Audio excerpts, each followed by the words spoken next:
Hello, my name is John Joseph Kehoe. I'm the cousin of Matthew E. Kehoe, who is a wealth management, RBC Wealth Management manager, financial manager, at their Wellesley Hills, Massachusetts office. I think he's the vice president of that office, if I'm correct. The United States, through a classified operation, have been interfering with my life for a very long time, most significantly and pervasively since the year 2005, when I arrived in Guangzhou, China, for a year of full-time study as an advanced language student in Mandarin Chinese at Sun Yat-sen University. They first interfered with my the realtors that helped me get the first house that the first apartment that I lived in. Then they interfered by having the neighbors, hiring the neighbors, or directing them to wake me all through the night until early in the morning, never being able to sleep until 6 a.m. I had to move, and that was in April when I moved. And then they began to interfere with that in the entire management and guards of the new building that I lived in, Chuanjit Xingchun,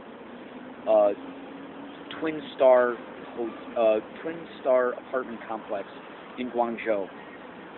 They eventually, they were already interfering with one teacher of mine, something that I can explain in detail, and I have no problem explaining in detail.